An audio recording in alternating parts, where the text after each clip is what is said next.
આના માટે સાહેબ કઈ દરખાસ્ત કોપી કેવું કામ ને અમે ફક્ત પંચાયતે હોય આખી દરખાસ્ત તમને બ્રાન્ચના આચાર્ય કા પછી શિક્ષણ શાખા એની પાસે કોઈ જ શિક્ષણ શાખા પાસે હોય તો એને કીધું પણ એને કીધું અમારી પાસે એવું કોઈ લેખિત નથી. દરખાસ્ત ઈ જગ્યાએ એને નિમ કરવાની છે તો અમે ઠરાવ કરીને આપ્યું. બાકી દરખાસ્ત કોણે કરી હોય? બાકી દરખાસ્ત કોણે કરી હોય?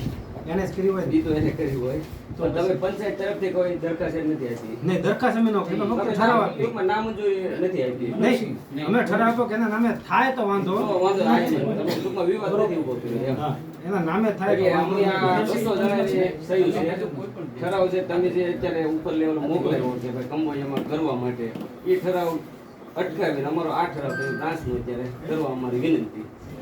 જ્યાં સુધી એકની માંગણી ચાલુ છે એનું નિરાકરણ ન આવે ત્યાં સુધી હું પંચાયત નક્કી કરશે તો હું કઈ એને માંગણી કરેલી છે આ પ્રશ્ન પછી આવશે. વિડીયો પંચાયત કોની છે? પંચાયત કોની છે સાહેબ? બાર તમે શાંતિ રાખો. સાહેબ પંચાયત કોની છે? વિસ્તાર અધિકારી તરીકે તમે જવાબ આપો મને. ગામના લોકોને તો તમે કેમ કીધું આ કોણ છે? આવ્યા કોણ આવ્યા? રજૂઆત કરવા કોણ આવ્યા અત્યારે? હું તો તલાટી મંત્રી પણ હું સાહેબ તમારી સાથે વાત કરું છું. તમે ભલે આવ્યા કોણ આવ્યા અત્યારે? ગામના બરોબર તો પંચાયત કોની છે? તો તમે એવું કેમ કીધું પંચાયત નક્કી કરશે એમ? એટલે આ ભાઈને મેં તલાટી મંત્રી પંચાયત એને કહેવાનો તમારો અધિકાર કેમ? તમે તમારા કામ માટે જે આવ્યો હોય તપાસ કરો એ અધિકાર છે કે અમારા ડિસ્ટર્બ કરવાનો? અમે વ્યવસ્થિત રજૂઆત કરીએ છીએ તમે કેમ સાહેબને અટકાવ્યા અમારી વિરુદ્ધ કામ કરવા માટે? બોલો સાહેબ વિસ્તરણ અધિકારી કે તરીકે તમારું પરીક્ષા તમે કયો અમે યુવાના સાહેબનું કામ અટકે છે ને એને ફરજમાં અમે રૂકાવટ થઈશું તો જવાબદાર તમે થશો. તમે એવું સાહેબને કીધું પંચાયત નક્કી કરશે તો આ પંચાયત કોની બનેલી હોય? ગામના નાગરિકો આ યુવાનો છે, યુવાનોનો અવાજ તમે કઈ રીતે દબાવીશો? બ્રાન્ચ શાળાના આચાર્યનો ફોન કરું છું પછી હું જાઉં ને સાહેબને ઉતારો તળાજા તો હું દરખાસ્તના નમૂના જે હશે એની પાસે એ ફોટો તમને મોકલાવું અને પછી એક તમને કહું કે આમાં કયા કક્ષાએ ક્યાં કોની કક્ષાએ પેન્ડિંગ છે. બસ Right?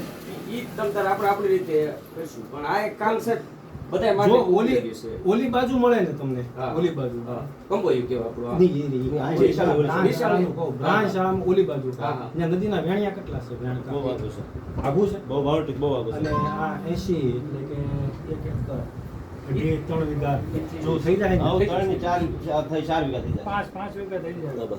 6.5 વીઘા પૂરું છે શિયાળ છે અમુક સીઆર સાહેબ લોકો 4 હેક્ટર ઉપરની માંગણી કરેલી છે. હા, હા. એટલે સીઆર સાહેબ શું બ્રાન્ચના શાળા આચાર્ય ઈ સાહેબ સીઆર સાહેબે પંકજભાઈ હતા ને બધું 6 હેક્ટર પૂરેપૂરું તમારું કમ્પ્લીટ તમે કે ખાલી પંચાયતનો ઠરાવ લઈ લો કે આની દરખાસ્ત કરીએ છીએ બધું કમ્પ્લીટ કઈ વાંધો નહીં. તમે હું ખાલી સાહેબને મૂકવા જાઉં ને હા. એટલે આજે 2:30 ત્રણેક વાગ્યા પર મને તમે રિંગ કરજો એક જરા યાદ હું રિંગ કરાવજો. કરું તો વાંધો કોઈને સાહેબને નહીં. 2:30 રિંગ કરજો વેદાંતના ગમે. પૂછપરછ માટે સાહેબને હું રિંગ કરીશ ને એનો કોલ રેકોર્ડ જે કોઈ વ્યક્તિ